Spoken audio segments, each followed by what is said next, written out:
Hines County investigators have recently found out that a detention officer, one of our own, was arrested and charged with aiding an escape of inmates.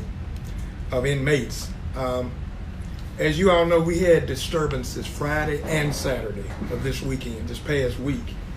And inmates were able to get into restricted areas with the help of keys. Well, our investigators went backtracking and found out that the arrested detention officer, Brandon Sandiford, was arrested in helping these inmates get out. As I said, these inmates were able to get into unlocked cell doors and restricted areas of the jail that could have possibly led to the escape of not just one, but dozens. Personally, I don't think Sandiford was working by himself. We got him and possibly looking for a couple of more. Do you think that this guy took some money under the table to let these inmates out? I don't think he's stupid enough to do it for free. Let me just put it that way. But we will uncover some more things, I believe, coming on down the line. What was this fight, this series of fights inside the jail about? Do you know? You know, from what we've been gathering, the flow of narcotics and all other contraband is slowing down like little to nothing at all. And these guys are used to being on these drugs and on this stuff. So you can't get it, they go crazy. They get mad, they get frustrated, and they start fighting. It's coming in, but only by over the fence, and we've been intercepting it every week. We've been intercepting large packs containing illegal drugs, alcohol, cell phones, and we've been on top of it.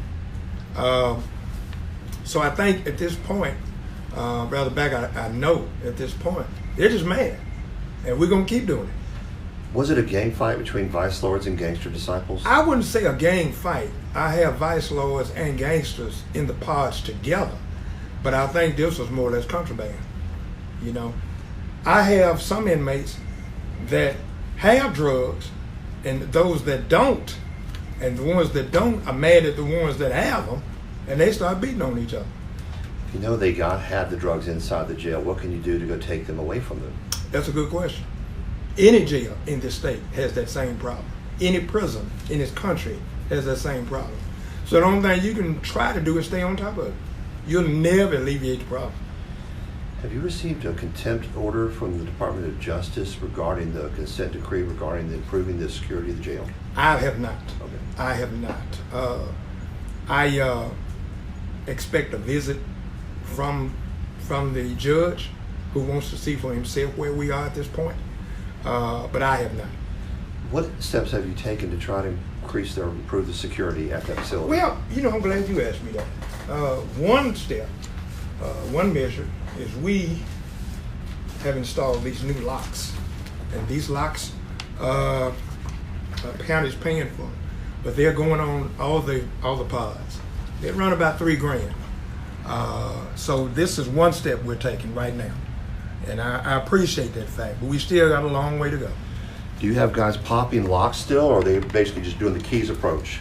Keys approach. Which is not what we used to see. They used to actually be able to physically pop open the doors. Right. Yeah. I know contraband. I know shanks and things are common. How are they getting those things? Well, they used a broken bed this time. They tore a bed apart and took the legs from it, and use that as a shank. Gotcha. How many sweeps do you do at the prison or at the jail facility, say, on a given week? It varies.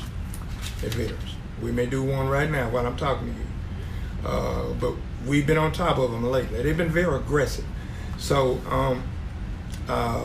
we're going to keep doing it. And I know, I'm being real, I know we won't be able to alleviate the whole problem. I already know that. But at least we're sending a message. And I want my officers to realize, don't think quick money is real easy. Not here. Go somewhere else.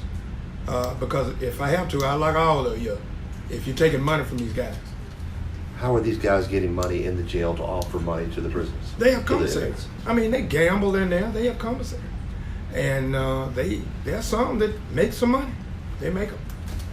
There's been a lot of families that have reached out, really concerned families. Yeah. Have you spoken to them? What's the status? I had a visit from some, and I assured them that yes, there were injuries. There were 6. There was even a rumor out that one had died, but that's not true.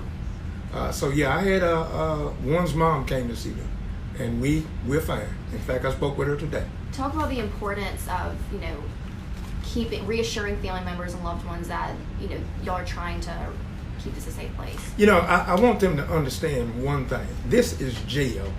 This is not a school where everybody is going to be able to get along. That's not going to happen. But first, we have to think about the safety of both sides, the inmates and the officers. When you have 2 groups in the same pod, you're going to have problems. When you have a bunch of men in the same pod, you're going to have problems. So it's very important, and my staff has to stay on top of it. How many inmates do you have in the facility versus how much space do you have? I'm down to what I used to be. I'm under 500. When I got here, I was about 6+. But we're trying to, thanks to the judges, we're trying to get them out of here. What's capacity for that jail? It varies, about 650. So you're under 670. capacity? Yes. Yeah. Recently, we did a story about you not accepting misdemeanors. Right. Why is that? Well, we're not accepting public drunks. You know how many I could fill up just one day, locking up public drunks? Now, misdemeanors, I'll take them. But at the same time, I have to have this space. If I have a choice to lock up a rapist or a drunk, which one would you lock up if you only have one room? So you have to kind of look at that now. Are there other criteria besides drunks that you're turning away or refusing? That's it. Public drunks. Some people are saying that you should increase the pay for those officers who are working. Mhm. Do you think that that's a possible issue? Yeah. I think that sooner we will do it. It's on the table now, we're talking about it. What are they making now, ballpark, starting pay? They're making more than they made when I first got here. They were making 18 a year. I think they're up to 28 now. You say 28,000? 28, about 28. 25, I 28. think about 25 is what I thought. Yeah, yeah. You say 28? About 25, 28, something. 25. Yeah. Gotcha. What do you want people at home to know? What else? I want them to know that their loved ones are safe.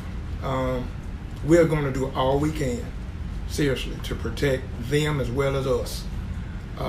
But true enough, some of them stay here too long. They need to be out of here. And we're trying to get them out of here as quick as we can. Gotcha. Any other improvements to jail security besides the locks on the doors? That's priority right now, to me, putting these locks on these Do doors. you know when you're going to have the judge to come through? They Federal don't consent? tell us. They just pop up like death. What types of restricted areas were inmates able to get into? The rec area, the recreation area. Yeah. And is that where the fights took place? No, they were in the pod. They were in the pod.